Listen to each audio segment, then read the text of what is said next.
Main बात है, ये हमारा भी मुद्दा है।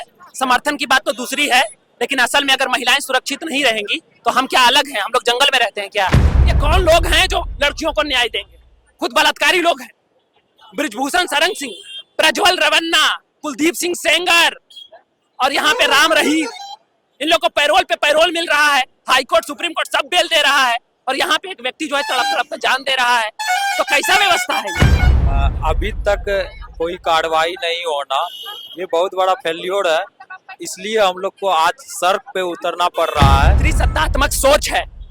आज आप देखिए कि मगध महिला की कई लड़कियां यहाँ पे आई हैं। मगध महिला के हॉस्टल में और पटना के जो सरकारी हॉस्टल हैं उसमें महिला 6 बजे के बाद बाहर नहीं निकल सकती है। ये नियम है। सॉन्ग्स और तमाम तरह के धार्मिक प्रोपेगेंडा चलता है जो महिलाओं को घूंघट और इसमें रखने की बात करता है। तो उसके सब के खिलाफ एक सतत संघर्ष चलाने की जरूरत है।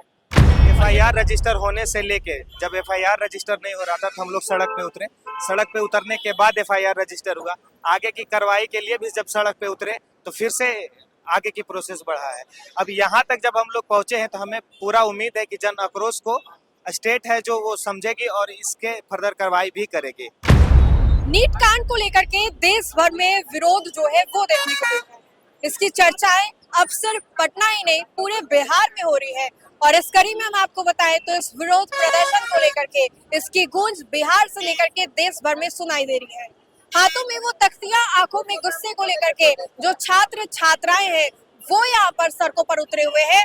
और अगर आप हमारे इर्द गिर्द देखें तो आपको सिर्फ छात्राएं ही नहीं दिखाई देंगी, आपको इन छात्राओं के पीछे जो लड़के हैं, जो छात्र हैं वो भी दिखाई देंगे। समाज का ये आईना है कि अगर लड़कियों के साथ कुछ गलत होता है तो क्या समाज के जो लड़के हैं, समाज के जो मेल कम्युनिटी है वो यहाँ पर आएंगे? तस्वीरें हम आपको दिखा रहे हैं और लड़कों से ये सीधा सवाल होगा कि प्रशासन को लेकर के, नीट कांड को लेकर के जब ये लोग सड़कों पर उतरे हैं लड़कियों के साथ, उनके समर्थन में, उनके सपोर्ट में, तो इन लोगों का क्या कुछ मुद्दा है? हम आइए सीधे इनसे जुटेंगे और सवाल जो है ये पूछेंगे। आप लोग भी आज यहीं पे प्रदर्शन में उतरे हुए हैं? जी, हम लोग महिलाओं का सुरक्षा को लेके साथ इन लोग का जो मार्च निकाला गया था उसके साथ में आए हुए हैं। अभी तक कोई कार्रवाई नहीं होना, ये बहुत बड़ा फेल्योर है। इसलिए हम लोग को आज सड़क पे उतरना पड़ रहा है। आप मानते हैं, लड़के भी मानते हैं कि ये फेल्योर है प्रशासन की? बहुत बड़ा फेल्योर है ये। इतना में कार्रवाई हो जाना चाहिए। इतने बार हम लोग को सड़क पे उतरते हैं उसके बाद भी कार्रवाई नहीं होती है।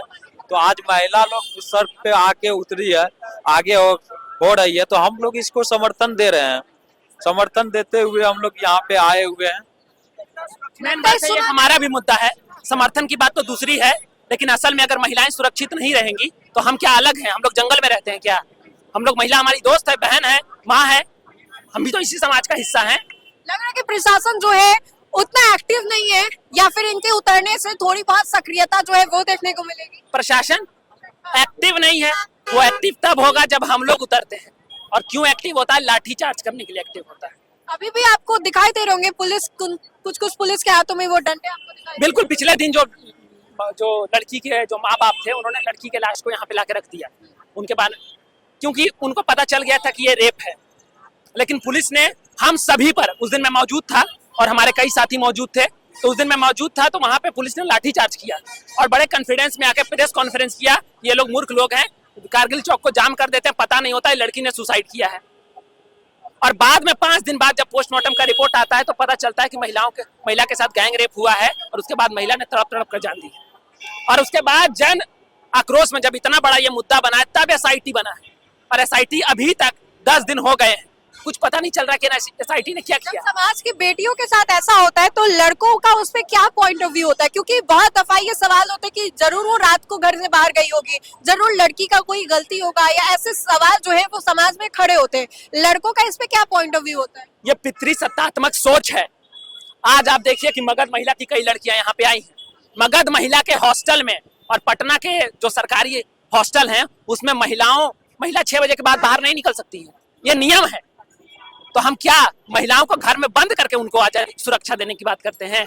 ये महिला प्रतिशतात्मक सोच है कि महिला के कपड़े पर सवाल उठाओ, चरित्र पर सवाल उठाओ, किस समय वो जा रही थी इस पर सवाल उठाओ, लेकिन ये नहीं पूछो कि आखिर उसकी भी तो आजादी है जैसी आपकी आजादी है। वो भी तो घूम सकती है रात को, जैसे आप घूम सकते हैं। इस पर क्यों नहीं बात हो रही है? इसलिए नहीं बात हो रही है कि पूरा एक व्यवस्था है जो पूंजीवादी व्यवस्था है, जो पितृसत्तात्मक व्यवस्था को बना के रखा हुआ है, और तमाम ऐसे फिल्में, ऐसे कल्चर्स, सॉन्ग्स और तमाम तरह के धार्मिक प्रोपेगेंडा चलता है जो महिलाओं को घूंघट और इसमें रखने की बात करता है। तो उसके सब के खिलाफ एक सतत संघर्ष चलाने की जरूरत है।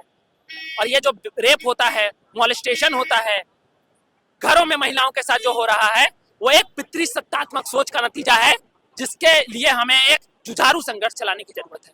अरे अभी एक और बात मैं बोलूंगा, आप पुलिस की बात कर रही थी, इन पुलिस वालों को क्या नहीं पता है कि जो तमाम जो गर्ल्स पीजी हॉस्टल्स हैं उनमें सेक्स रैकेट का एक नेक्सस चलता है? आप छापा लगाइएगा, पिछले दिनों एक अखबार ने छापा लगाया तो वहां पे लड़कियों का रेट लग रहा था कि किस हॉस्टल से आपको कम उम्र की लड़कियां चाहिए, तो इतना। मतलब आप मानते हैं कि पुलिस के भी हाथ बंधे हुए इन सभी मामलों? हम ये भी मानते हैं कि पुलिस वाले लोग भी वहां जाते हैं, इसमें नेता मंत्री भी जाता है, जो सत्ता में बैठा हुआ वो भी जाता है, विपक्ष का भी लोग भी जाता है। इसमें सभी लोगों का इसमें सामूहिक लगा हुआ है। इसमें आप देखिए कि मेंबर ऑफ पार्लियामेंट हो, एमएलएज हो, ये कौन लोग हैं जो लड़कियों को न्याय देंगे? खुद बलात्कारी लोग हैं। ब्रिजभूषण शरण सिंह, प्रज्वल रवन्ना, कुलदीप सिंह सेंगर और यहाँ पे राम रहीम, इन लोगों को पैरोल पे पैरोल मिल रहा है, हाई कोर्ट सुप्रीम कोर्ट सब बेल दे रहा है, और यहाँ पे एक व्यक्ति जो है तड़प तड़प कर जान दे रहा है। तो कैसा व्यवस्था है ये? व्यवस्था पर तो सोचना पड़ेगा। ये व्यवस्था पैसे की व्यवस्था है, जिसके पास पैसा है उसके पास न्याय है। किसी की जिंदगी के साथ आप खेल सकते हैं। अभी आपको कोई मार के चला जाएगा, लेकिन जब तक कोई जन आक्रोश नहीं होगा आपके लिए कुछ नहीं होगा। कोई वैल्यू है? कोई वैल्यू नहीं है। ये लग रहा है कि प्रदर्शन करने से जो मांग है वो पूरी हो जाएगी, सुन ली जाएगी। नहीं, हमारा तो कर्तव्य शुरू से जब हम केस को देख रहे हैं, एफआईआर रजिस्टर होने से लेके जब एफआईआर रजिस्टर नहीं हो रहा था तो हम लोग सड़क पे उतरे। सड़क पे उतरने के बाद एफआईआर रजिस्टर हुआ। आगे की कार्रवाई के लिए भी जब सड़क पे उतरे तो फिर से आगे की प्रोसेस बढ़ा है। अब यहाँ तक जब हम लोग पहुंचे हैं तो हमें पूरा उम्मीद है कि जन आक्रोश को स्टेट है जो वो समझेगी और इसके फर्दर कार्रवाई भी करेगी। लड़के जो हैं सड़कों पर लड़कियों के पीछे दिखाई दे रहे हैं, तो ये आप लोगों ने पहले से प्लान किया या सोचा कि अब जरूरत आ गई है सड़कों पर उतरने की? नहीं, ये लग रहा है कि ये सिर्फ लड़की के साथ जो हुआ वो गलत है, सिर्फ लड़की समाज के हाथ नहीं, ये पूरा सोसाइटी का फेल्यूर है। अब आने वाले समय में मेरे घर से अगर मेरी बहन आती है पढ़ने के लिए, तो आने वाले समय में अगर सिस्टम खराब रहेगा तो मेरी बहन भी उस चीज के विक्टिम होगी। अब सोचिए, जहाँ से ये लड़की उठ के आई है, अब वहाँ की जो लड़कियां हैं वो तो आगामी 10 साल तक ले नहीं आ सकती है, क्योंकि उसके जहन में जो डर है।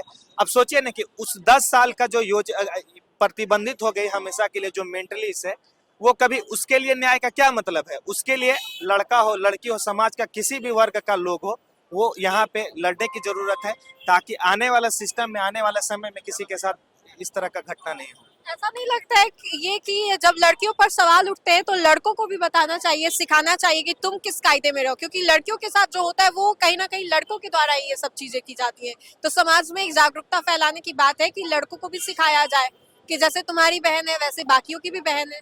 Yes, I am totally agree with you. लेकिन जैसे वो चीज कहते हैं ना कि जैसे आप जिस परिवेश में रहते हैं, आपका परिवार क्या संस्कार है, वो मोरल वैल्यू सोसाइटी का इतना स्ट्रांग करना चाहिए ताकि हमें समझ में आए कि आप भी किसी के बहन है, मेरी बहन जैसी है, या फिर जो सोसाइटी में आप पहले एक महिला है तो उनके साथ किस तरह का व्यवहार करना चाहिए, वो सिखाने की भी जरूरत है। लेकिन साथ साथ अगर गलत मानसिकता का अगर लोग है तो उसके अंदर में स्टेट का या पुलिस का डर भी होना चाहिए, ये बात भी समझने की जरूरत है। चलिए, तो नीट कांड को लेकर के शंभू गर्ल्स हॉस्टल में जो नीट कांड हुआ उसको लेकर के ये जो आक्रोश है, विरोध है, वो यहाँ पर देखने को मिल रहा है।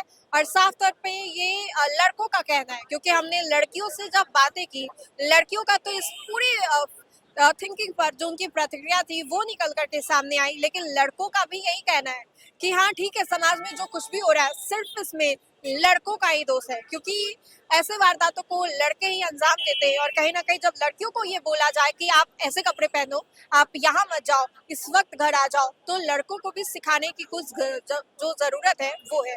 बहरहाल सारे खबर को लेकर के आपकी क्या राय है? शंभू गर्ल्स हॉस्टल कांड में नीट छात्राओं को कब तक इंसाफ मिलेगा और कब तक जो ये पूरा मसला है वो हल हो जाएगा, ये आप हमें कमेंट के माध्यम से जरूर बताएं। तो फिलहाल के लिए खबर में इतना ही। कैमरा जर्नलिस्ट आकाश के साथ मैं राजनंदिनी, न्यूज़4 नेशन पटना।